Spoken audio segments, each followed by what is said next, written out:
जय माता दी। वैष्णो देवी से जुड़ी हर लेटेस्ट जानकारी जानने के लिए सब्सक्राइब करें डिवोशनल पॉइंट और बेल आइकन भी जरूर दबाएं। जय माता दी डिवोशनल पॉइंट आप भक्तों का एक बार फिर से नई और ताज़ी वीडियो में हार्दिक स्वागत करता है। अगर आप भक्त श्री माता वैष्णो देवी यात्रा पर दर्शन करने के लिए आ रहे हैं तो आप भक्तों के लिए काफी ज्यादा मुसीबतें बढ़ सकती हैं। माता रानी की पवित्र यात्रा पर आने वाले भक्तों को घोड़े खच्चर पिट्ठू पालकी से यात्रा करने में काफी आसानी हुआ करती है। वहीं माता रानी की पवित्र यात्रा पर घोड़े खच्चर पिट्ठू पालकी वालों की तरफ से बंद बुलाया गया है, यानी कि स्ट्राइक बुलाई गई है। तो वीडियो में आगे बढ़ेंगे और जानेंगे कि क्यों ये स्ट्राइक बुलाई गई है। इस स्ट्राइक की वजह से भक्तों को पैदल जाना पड़ रहा है। चाहे आप बुजुर्ग भक्तों की बात करें, ऐसे भक्तों की बात करें जो कि पैदल चलने में असमर्थ हैं। तो आप भक्तों को वीडियो पसंद आए, जानकारी पसंद आए तो बाकी भक्तों के साथ भी वीडियो को शेयर करें, जिससे कि सभी भक्त जागरूक हो सकें और माता रानी की पवित्र यात्रा अच्छे से कर सकें। तो बढ़ते हैं वीडियो में आगे। आप भक्तों की जानकारी के लिए बता देना चाहता हूँ, माता रानी की पवित्र यात्रा पर आने वाले करोड़ों श्रद्धालु घोड़े खच्चर पिट्ठू पालकी की सहायता से ही यात्रा को सफलतापूर्वक कर पाते हैं। खास करके ऐसे भक्त जो कि बुजुर्ग होते हैं और पैदल नहीं चल सकते।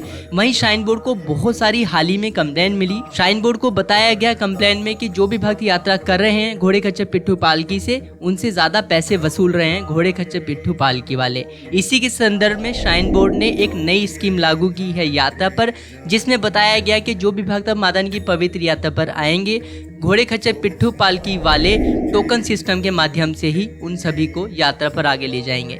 यानी कि घोड़े खच्चर पिट्ठू पालकी वालों को एक पर्टिकुलर टोकन दिया जाएगा। उस टोकन के नंबर के हिसाब से ही उनका नंबर आएगा, और जब उनका नंबर आएगा तब भी वो किसी भक्त को ले जा पाएंगे। तो कुछ इसी स्कीम के तहत घोड़े खच्चर पिट्ठू पालकी वालों को अब यात्रा पर आगे जाने दिया जा रहा है भक्तों के साथ में, जिसका विरोध इस समय घोड़े खच्चर पिट्ठू पालकी वाले पूर्ण रूप से कर रहे हैं। विरोध प्रदर्शन करते हुए उन्होंने अपनी पूरी सेवाएं रद्द कर दी हैं, बंद कर दी हैं। अब सेवाएं बंद करने से सबसे ज्यादा दिक्कत भक्तों को ही हो रही है। आप भक्तों की जानकारी के लिए बता देना चाहता हूं, आज के दिन यानी कि 23 अगस्त 2022 के दिन भी बहुत ही कम घोड़े खच्चर पिट्ठू पालकी वाले ऐसे हैं जो कि इस समय अपनी सेवाएं प्रदान कर रहे हैं भक्तों को। बाकी जितने भी घोड़े खच्चर पिट्ठू पालकी वाले हैं, सभी ने अपनी सेवाएं पूर्ण रूप से रोक दी हैं। आप भक्तों को वहीं ये भी याद दिला देना चाहता हूं कि श्री माता वैष्णो देवी यात्रा पर चलने वाले अधिकतम घोड़े खच्चर पिट्ठू पालकी वाले मुस्लिम समुदाय से आते हैं। ऐसे में उनका ये काफी बड़ा प्रदर्शन भक्तों को भी मुसीबत में डाल रहा है। वहीं अगर माता रानी की पवित्र यात्रा की बात करें तो साफ साफ देखा जा सकता है कि बूढ़े भक्त भी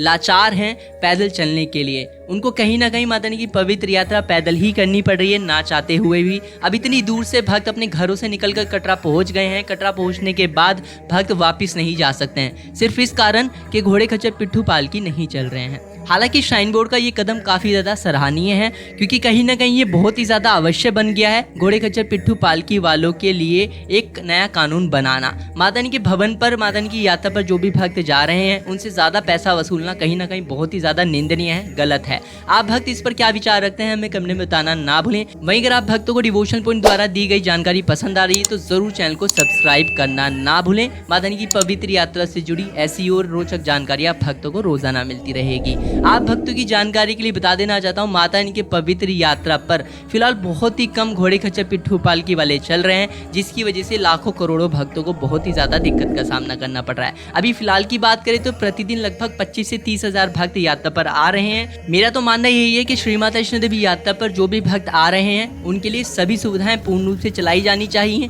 साथ ही जो रेट तय किए गए हैं श्राइन बोर्ड द्वारा, सरकार द्वारा, उन पर पूरी तरीके से अमल किया जाना चाहिए। बहुत सारे भक्त ऐसे मिले जो कि बता रहे थे कि उनसे घोड़े वाला कोई 2000 या फिर कोई 3000 भी मांगने के लिए उतारू रहता है, जो कि बहुत ही गलत बात है। कई बार तो इस गलत रेट के चलते ही यात्री पूरी तरीके से लाचार हो जाते हैं ज्यादा पैसे देने के लिए। तो कहीं ना कहीं ये बहुत ही ज्यादा जरूरी हो जाता है कि घोड़े खच्चर पिट्ठू पालकी वालों के लिए सख्त नियम और कायदे कानून बनाए जाएं।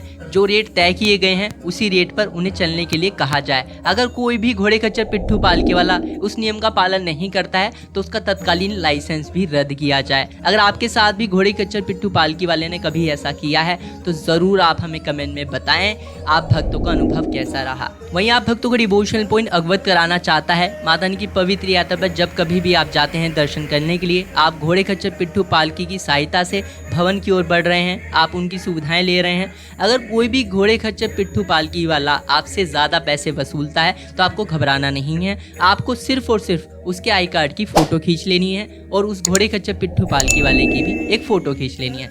जिसके बाद आप नज़दीकी सहायता केंद्र में जाके, जो कि श्राइन बोर्ड के सहायता केंद्र जगह जगह पर बने रहते हैं, आप उनकी कंप्लेंट दर्ज करा सकते हैं। या फिर चाहें तो आप श्राइन बोर्ड को ऑनलाइन बैठकर मेल भी कर सकते हैं, कंप्लेंट दर्ज करा सकते हैं श्री माता वैष्णो देवी श्राइन बोर्ड की वेबसाइट से, जो कि है www.maavaishnodevi.org। अगर आप उस वेबसाइट पर जाकर या फिर श्राइन बोर्ड के नज़दीकी सहायता केंद्र में जाकर कंप्लेंट दर्ज कराते हैं तो तत्कालीन उस घोड़े खच्चर पिट्ठू पालकी वाले पे एक्शन लिया जाएगा और उसका लाइसेंस भी रद्द किया जाएगा।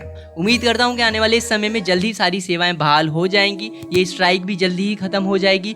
श्राइन बोर्ड के द्वारा लागू किया गया नया सिस्टम घोड़े पिट्ठू पालकी वाले जल्द ही एक्सेप्ट करेंगे और यात्रा फिर से अच्छे से चल पाएगी। अगर आप भक्तों को जानकारी पसंद आई हो तो चैनल को सब्सक्राइब करना ना भूलें, वीडियो को बाकी भक्तों के साथ शेयर करना ना भूलें, जिससे कि सभी भक्त माता रानी की पवित्र यात्रा से जुड़ी रोजाना ताज़ा जानकारी यूं ही घर बैठे जान सकें। आप यात्रा पर कब जा रहे हैं ये भी आप हमें कमेंट में बताना ना भूलें। अगर आप यात्रा पहले ही कर चुके हैं तो आप अपना अनुभव भी हमें शेयर कर सकते हैं। वहीं अगर आप चाहते हैं रोजाना ताज़ा तस्वीरें और पिंडी रूपी दर्शन प्राप्त करना तो आप हमें इंस्टाग्राम और फेसबुक पर भी फॉलो कर सकते हैं, जिसका लिंक वीडियो के डिस्क्रिप्शन में साथ ही आपकी स्क्रीन पर भी मिल जाएगा। तो मिलते हैं अगली वीडियो में, तब तक के लिए जय माता दी।